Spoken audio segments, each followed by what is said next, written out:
sosial medianya yang disalahkan. Padahal sosial media itu kan adalah sebuah tools. Manfaatkan itu dengan baik. Itu bisa buat bisnis, iya kan? Bisa buat marketing, bisa buat jualan, silakan. Nah, tetapi ketika masuk ke dalam area kehidupan kita, kita harus pisahkan. Ini bisnis, ini kehidupan gitu.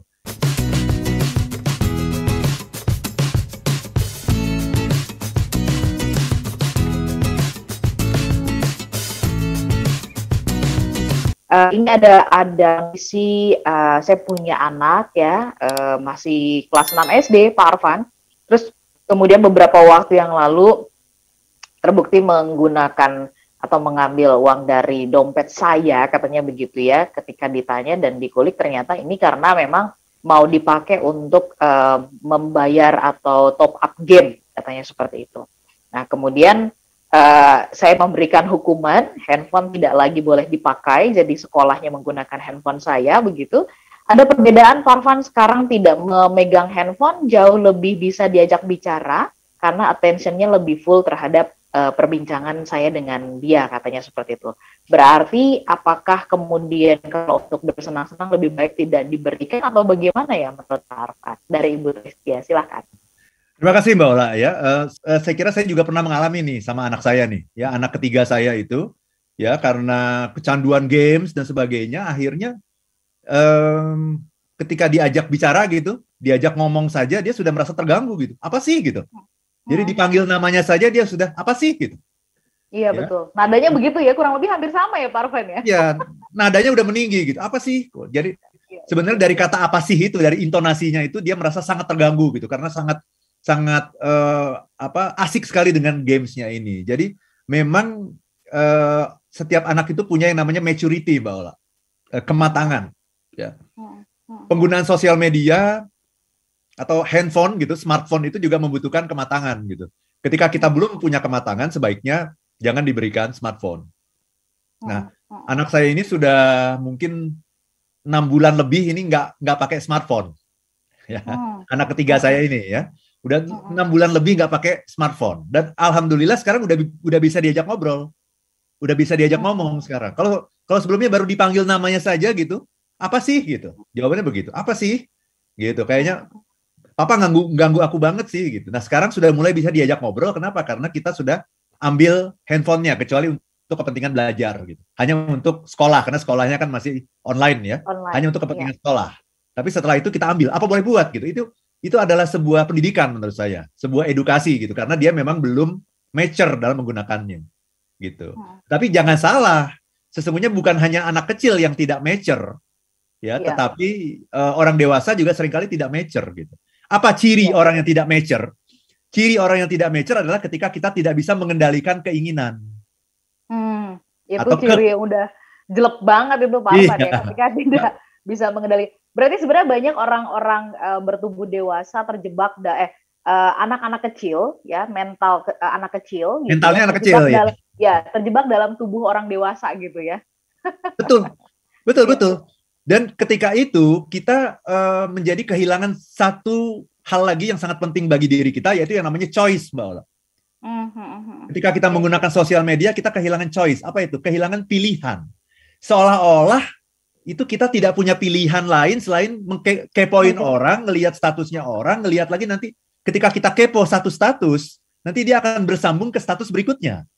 Ya, ketika kita melihat likes-nya, oh ternyata di likes orang itu ada si X yang kita juga kepingin tahu juga mengenai dia gitu. Kita akhirnya jadi dari satu orang ke orang yang lain, ke orang yang lain lagi gitu.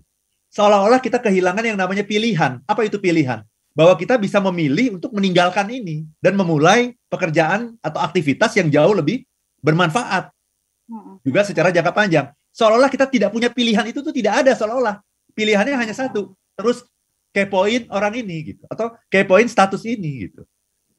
Itu Mbak Ola. Jadi selain tadi attention hilang, itu satu, yang kedua choice juga hilang. Itu juga bahaya sekali itu Mbak Ola, ketika orang kehilangan choice gitu. Iya.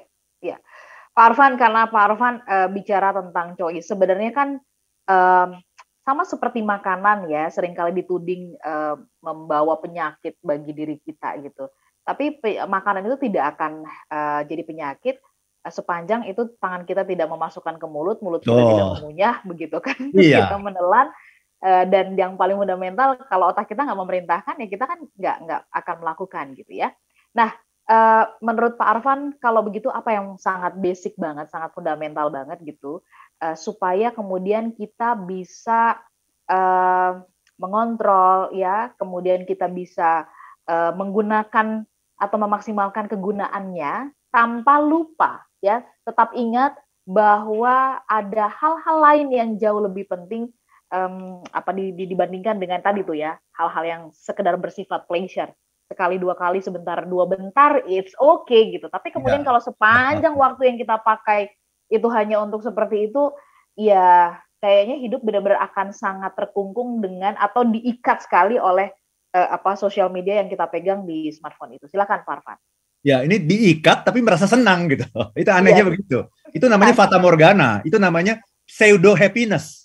Pseudo ya, happiness tapi palsu sebetulnya. Palsu, ya. Dan sebetulnya kan kalau kita bicara sosial media itu kan sesungguhnya adalah tools. Betul tadi kata Mbak Ola. Sosial media itu tools itu seperti pisau. Pisau itu bagus, sebetulnya intinya dia bagus. Gitu. Kitalah yang membuat dia menjadi tidak bagus. Kan kalau pisau buat motong kue kan bagus. Pisau buat motong daging kan bagus. Tapi pisau buat nusuk orang, nah itu kan nggak bagus. Nah, tapi kita seringkali menyalahkan pisaunya yang disalahkan gitu. Dalam hal ini kita bicara sosial media, seringkali sosial medianya yang disalahkan. Padahal sosial media itu kan adalah sebuah tools. Manfaatkan itu dengan baik. Itu bisa buat bisnis, iya kan? Bisa buat marketing, bisa buat jualan, silakan. Nah, tetapi ketika masuk ke dalam area kehidupan kita harus pisahkan. Ini bisnis, ini kehidupan gitu. Kehidupan kita itu berbeda dengan bisnis. Nah, itu kita harus tahu. Ya, manfaatnya apa? Manfaatnya adalah ya mungkin silaturahmi dan networking gitu, ya, membangun hubungan dengan teman-teman. Yang kedua adalah juga sedikit menghibur lah, sedikit tapi. Nah ini, orang yang tidak dewasa kemudian menyalahkan sosial media itu yang bikin saya begini, padahal yang milik sebetulnya dia sendiri gitu ya. Jadi yang harus kita lakukan sesungguhnya apa? Kita harus menjaga panca indera nih Mbak. Ya jadi prana-prana itu, ya kalau saya bicara prana tadi, energi yang ada dalam diri kita itu keluarnya melalui panca indera. Melalui lobang-lobang yang ada dalam diri kita. Nah, lobang yang ada di kepala kita saja ada 7, Mbak Ola.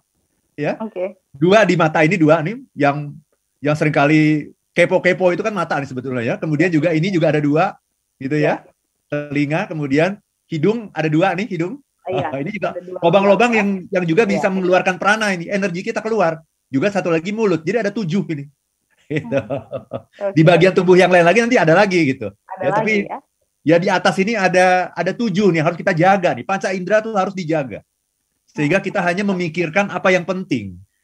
Apa yang bermanfaat, bukan apa yang menyenangkan gitu. Ya, seringkali kita tuh sangat mudah terganggu dengan apa yang menyenangkan. Nah, jangan lupa juga bahwa attention itu jumlahnya terbatas. Kalau kita sudah manfaatkan, itu sudah hilang gitu. Ya, jadi walaupun Anda merasa Anda punya banyak energi, punya banyak sedang tidak punya banyak masalah, biarkan attention itu menjadi cadangan energi Anda gitu. Sehingga nanti ketika kita menghadapi masalah, baru lihat masalah kecil saja, Anda sudah bisa lihat. Kenapa? Anda punya attention untuk melihat ketika masalah itu masih kecil. Jangan biarkan masalah membesar, kemudian Anda baru kelabakan untuk menanganinya. Karena ketika masalah masih kecil, Anda tidak punya attention terhadap hal itu. Karena attention Anda sudah Anda berikan untuk sesuatu yang tidak penting. Dalam hal ini adalah sosial media. Baik. Itu Mbak Ola.